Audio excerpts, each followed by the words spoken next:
සුබ දවසක් ප්‍රිය මිතුරනේ. අද දවසේ අපේ තේමාව මුල් සභාව සහ වර්තමාන සභාව. කිතුබැතියන් නැටියට අපි හැමෝටම සභාවකට අයිතිවාසිකම් තිබෙනවා. එමත් නැතිනම් අපි සභාවක යම් ආකාරයේ ඇදහිලිවතුන් ලෙස හෝ සේවකයන් ලෙස කටයුතු කාරණාවලට සම්බන්ධව සිටිනවා. මේ සභාව ආරම්භ වුණේ කෙසේද කියා අපි ශුද්ධ ලියවිල්ල කියවලා තේරුම් ගත යුතුයි. ක්‍රියා 2 වෙනි පරිච්ඡේදයට එද්දී 42 වෙනි පදය අපට පැහැදිලි කරනවා එදා මුල් සභාව කෙසේද සංවිධානය වෙලා තිබුණේ. ඇදහිලිවතුන් හා සේවාවන් අතර ඔවුන්ගේ වගකීම ඔවුන්ගේ ක්‍රියාකලාපයන් පැහැදිලිව විස්තර කර තිබෙනවා. අපි ක්‍රියා 2 42 වෙනි පදය දිහා බලමු. තවද ඔහු පේරිතියන්ගේ ඉගැන්වීමේද පළමු කාරණය තමයි ඔවුන්ට ලැබුණා වූ දේශනාවල මූලය නැත්නම් දේශනාවල පදනම පේරිතියන්ගේ ඉගැන්වීම. මේ පේරිතියන්ගේ ඉගැන්වීම කියා සඳහන් වන්නේ ක්‍රිස්තුස් වහන්සේ විසින් පේරිතියන්ට උගන්වන ලද, එසේ නොමැතිනම් ශුද්ධාත්මයන් වහන්සේ විසින් අනාවරණය කරන ලද කරුණු කාරණා ඔවුන් ඊළඟ පරම්පරාවට පවරනු ලැබුවේ සභාවේ ඇදහිලිවතුන් තුලිනුයි. අද ලෝකයේ පුරා සභාවන් ලක්ෂ සංඛ්‍යාත තිබුණත් මේ හැම සභාවකම ආරම්භක බීජය කෙසේද උනේ කියා මෙන්න මේ කොටසේ සඳහන් වෙනවා. ජෙරුසලමේ දේවමාලිගාව තිබුණා. ඒ යුදෙව්වන්ට පූජනීය ස්ථානයක්ව තිබුණා. හැබැයි ක්‍රිස්තුස් වහන්සේ මේ ලොව පැමිණියාම දෙවියන් වහන්සේගේ සැලැස්ම සහ අභිමතාර්ථය ඒ ආකෘතිය තුළ නැත්නම් දේවමාලිගාව තුළ තිබුණේ නැහැ. ඔවුන්ට ඕන විදියට දැන් චාරිත්‍ර වාරිත්‍ර ගොඩනගාගෙන දැන් කටයුතු කාරණා සිද්ධ වන්නේ මානුෂික මූණුවරකින්. ක්‍රිස්තුස් වහන්සේව පවා ඔවුන් ප්‍රතික්ෂේප කරන තරමට සභාව තුළ නැත්නම් දේවමාලිගාව තුළ ඔවුන් කටයුතු වල යෙදුණා. දැන් එතනින් ඔබට සභාව දැන් ආරම්භ වෙන්න යන්නේ.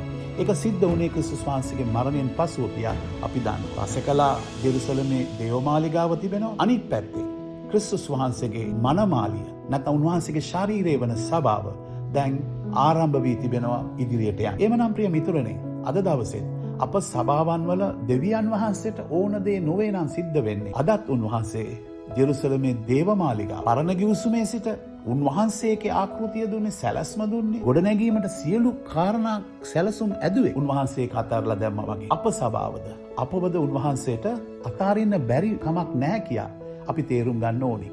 උන්වහන්සේට අවශ්‍ය දේ තමයි අද අප විසින් සභාවක් හැටියට අඳුනාගෙන කළ යුතු වන්නේ. ඒට පාදක වෙච්ච කරුණ වන්නේ ශුද්ධ ලියවිල්ල. අපි ශුද්ධ ලියවිල්ලට අනුකූලව අපි කටයුතු කාරණාවල නියැලෙමු නම්, අපේ සංවිධාන කටයුතු, අපේ ඉගැන්වීම් කටයුතු ඒ ඔස්සේ යන්නෙමු නම්, එක පදනම නම්, එක අත්තිවාරම නම්, ඒ සභාව ක්‍රිස්තුස් වහන්සේට අයිති සභාවක් බවට නිරන්තරයෙන්ම පවතිනවා. ඒ නිසා ඒ ප්‍රධාන වගකීම ඇදහිලිවතුන් ලෙස අපි හැමෝටම වගකීමක් තියෙනවා. ඉතින් මේ මුල් සභාවේ ඉගැන්වීම් කළේ ඒ ඉගැන්වීම්. ඉතින් ඔවුන් ඒක ලබා ගත්තා. දෙවෙනි ලක්ෂණය මොකද්ද? සහභාගිකම. ප්‍රිය මිත්‍රවරුනි, සහභාගිකමෙන් අදහස් වෙන්නේ මොකද්ද? එකිනෙකා අතර තිබූ බැඳීම. මේ මුල් සභාවේ බැඳීම දිහා බලද්දී අපිට මතක් වෙනවා මේ ලෝකේ අපි පාසල් යන කාලේ ඉගෙන ගත්ත කරුණක් ගැන. ඒ තමයි ගල් අඟුරු සහ දියමන්ති. මේ ගල් අඟුරු ඇදිලා තියෙන්නේ පොළොව යට. එතකොට දියමන්ති ඇදී තිබෙන්නේ පොළොව යට. මේ දෙකම පවිත්‍ර කාබන් වලින් සැකසී තිබෙන බව අපි දන්නවා. ගල් අඟුරු වල ඊතරම් ශක්තියක් නැත්තේ. ඕන දෙයකට ඔරොත්තු නොදෙන තැනක ඒක පවතින්නේ. ඒ අර ආලෝකයේ ගමන් කරන්නටත් බැරි වෙලා තිබෙන්නේ. කාබන් අංශුන් උනාට ඒ අතර එකිනෙක බැඳීම සවිමත් නැහැ. ශක්තිමත් ලෙස බැඳිලා නැහැ. නමුත් දියමන්ති වල පොළොව යට කාබන් අංශු වලින් සැකසී තිබෙන්නේ.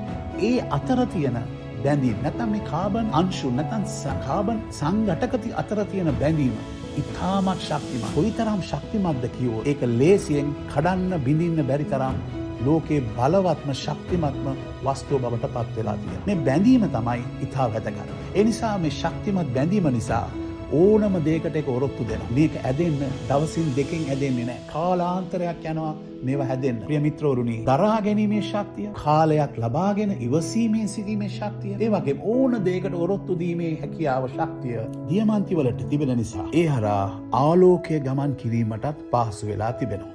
ප්‍රිය මිත්‍රවරුනි, සමහර විට දෙවියන් වහන්සේ අපිවත් විවිධාකාර අභියෝග තුලින් ගෙනියනවා. හරියට උමගයක් තුල පොළොව යට ගල් ගුහාවක ඉන්නා වගේ අපට දැනෙනවා. ඒ වගේම උන්වහන්සේ අපිව දැඩි පීඩනයන්ටත් පත්වෙන්න අරිනවා. ඇයි ඒ? දරා ගැනීමේ ශක්තිය ඇති කරා. ඒ වගේම අපට ඉවසගෙන ඉන්න තියෙනවා.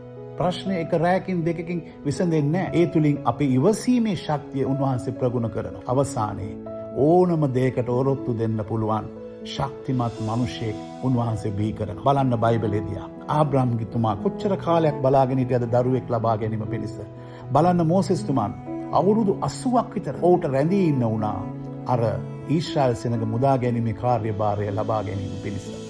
මේ වගේ අපි බයිබලයේ බැලුවොත් හැමෝම ශ්‍රේෂ්ඨ සේවයන් කරපු අය යම් කාලයක් දරාගෙන ඉවසගෙන ඉඳලා තියෙනවා. සමහරු සිරගෙවල් වල, සමහරු නැව් ඇතුලේ, මාළුවෙකුගේ බඩ ඇතුලේ මේ හැම දෙයක්ම තුලින් ඔවුන් දරාගත්තා, ශක්තිමත් වුණා.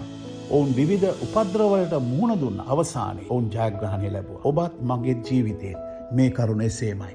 ඊළඟ කාරණය තමයි රොටි කැඩීම.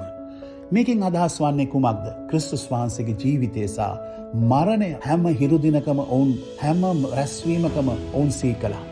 මේ ඉතාමත් වැදගත්. අපේ දේවමයන් වල සෑම මොහොතකම උච්චතම සිදුවීම විය යුත්තේ ක්‍රිස්තුස් වහන්සේගේ මරණය මිස අපේ හැකියාවන්, අපේ දක්ෂතා, අපේ නිර්මාණයන් ප්‍රදර්ශනය කිරීම නොවේ. එදා මුල් සභාව විශේෂ ලෙස දුන්නේ මෙන්න මෙයට තමයි මුල් තැන. කුමක්ද? උන්වහන්සේගේ මරණය ඔවුන්ට අමිල ත්‍යාගයක් වුණා. උන්වහන්සේගේ ජීවිතය ඔවුන්ට අමතක කරන්න බැරි සිදුවීමක් වුණා. මේ රොටි කැඩීම තුළින් ඔවුන් නොකඩවාම කළා. ඊළඟ කාරණය අපි දකිනවා ඔවුන් යාඥාව තුළ ස්ථීරව සිටියයි කියලා. මේ සභාව ඉතා ශ්‍රේෂ්ඨ ශක්තිමත් සභාවක් වීමට ඊළඟ කරුණ ඇටියට අපට පේන්නේ යාඥාවේ ස්ථීරත්වය. ඔවුන් මොනදේත් යාඥා කළා. ඔවුන්ට ගිනියම් වගේ අභියෝග පැමිණෙන තිබුණා. බොහෝ ඉඟකම් තිබුණා. තර්ජන, ගර්ජන, මරණ දඬුවම් මේ සියල්ල තුළ ඔවුන් දනින් වැටුනේ දෙවියන් වහන්සේ ඉදිරියේ. දෙවියන් වහන්සේගේ ශක්තිය ඔවුන් සෙව්වා. යාඥාව තුළ ස්ථීරව සිටියයි කියලා කියනවා. එමනම් ප්‍රිය මිතුරනේ, මේ සභාව මෙතරම් බලපෑමක් ලෝකයට ඇති කිරීමට ප්‍රධාන කාරණා අපි දකිනවා. දැන් බලන්න එහි ප්‍රතිඵලය 43 වෙනි පදයේ කියනවා, එවිට සියලු දෙනා කෙරෙහි බය පැමුණුනේය. ප්‍රිය මිත්‍රවරුනි, දේව බය හැම කෙනා තුළටම පැමිණියා. මේ නිසා මොකක්ද උනේ? දේව බය තමයි ප්‍රිය මිතුරනේ සභාවේ තියෙන ශක්තිමත්ම අගය, ශක්තිමත්ම කාරණය. මේ ප්‍රතිඵලය පුදුමද හාස්කම්ද සිදුවෙන්න පටන් ගත්තා.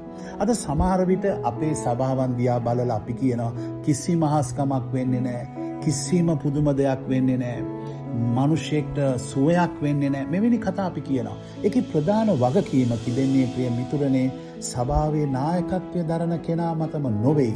ප්‍රිය මිතුරනේ, සියලුම සභාවේ ඇදහිලිවතුන් මතත් පවතින බව මේ වචනය අපට උගන්වනවා. එනම් යාඥාව ස්ථීරත්වය තුළ තිබෙන්න යුතුයි. 45 වෙනි පදේ සභාවට පිටස්තරව ඔවුන්ගේ ක්‍රියාකලාපයන් කොහොමද කියලා. එක්සිත්ව නොකොඩවා දේවමාලිගාවේ සිටියා. ඒ වගේම නිවෙස් වෙලා ක්‍රිස්තුස් වහන්සේගේ මරණය සිහි කළා. එනම් උන්වහන්සේගේ කුරුසපත්වීම ගෙවල් වලදී පවුල් වශයෙන් එකතු වෙලා ඔවුන් සිහි කළා තියෙනවා. ඒ වගේම අවංක සිතින් මේ ජීවිත රටාවක් වුණා ඔවුන්ට. මේ ජීවිත රටාව නිසා මොකද වුනේ? නිරන්තරයෙන් ඔවුන්ට දෙවියන් වහන්සේට ස්තුති දෙන්න, ඒ වගේම දෙවියන් වහන්සේගේ කරුණාව සිහි කරන්න, වගේම මේ පදයේ කියනවා මනුෂ්‍යයන්ට ප්‍රිය උපදින ලෙස ඔවුන් ජීවත් වුණා කියලා. මේකේ ප්‍රතිඵලය ස්වාමින් වහන්සේගේ කොටස. මනුෂ්‍යයන් වශයෙන් අපට කොටසක් තිබෙනවා කරන්න. අප 150 කරද්දී ඉතිරි 150 ස්වාමින් වහන්සේ කරනවා. ඒ නිසා කුමක්ද වුනේ? 46 වෙනි පදයේ කියනවා ප්‍රතිඵලය ස්වාමින් වහන්සේ ගැලවෙන අය සභාවට එකතු කළා. මේ තමයි ස්වාමින් වහන්සේගේ ක්‍රියාව. එනම් අද අපේ සභාවන් දිහා බලමු. අප සභාවන් මේ පදනම තුළද තිබෙන්නේ? නැතිනම් ලෝකේ ආකර්ශනීය දේවල් කරන්න, මනුෂ්‍යයන්ගේ සිත්වලට යම් හැඟීම් ඇති කරන්න, නැත්නම් ඇඟීම් අවුස්සන්න, මිනිසුන් කුල්මත් කරන්න, පුදුමයට පත් කරන්න, මෙවැනි දේවල්ද අපි කරන්නේ. සභාව විචිත්‍රවත් ස්ථානයක් වෙලාද අද? ස්වාමින් වහන්සේගේ අභිමුඛය සොයනව වෙනුවට අපේ කුසලතා ප්‍රදර්ශනය කරන තැනක් බවටද අපි පත් කරලා තියෙන්නේ. අපි මේ ගැන විමසලා බලන්න තියෙනවා. හොඳයි මිතුරනේ, අපි අපේ සභාවන් ස්වාමින් වහන්සේගේ මුල් සභාව ලෙස අපි ගොඩනගන්නෙමු නම් මෙය ලෝකයට බලපෑමක් ඇති සභාවක් වෙනවා. තව අවුරුදු 100,000 ගණනක් අපේ සභාව ඉදිරියට යාවි. ඒමත් නැතිනම් තව අවුරුදු 10කින් 15කින් අපේ සභාවන් වැහිලා යාවි. ස්වාමින් වහන්සේ අතාරිනු ලබාවි. ඒ නිසා අපේ වගකීම් නොපිරියලා අපි ඉෂ්ට කරමු. සුබ දවසක් සියලු දෙනාට. යේසු පීඨයි.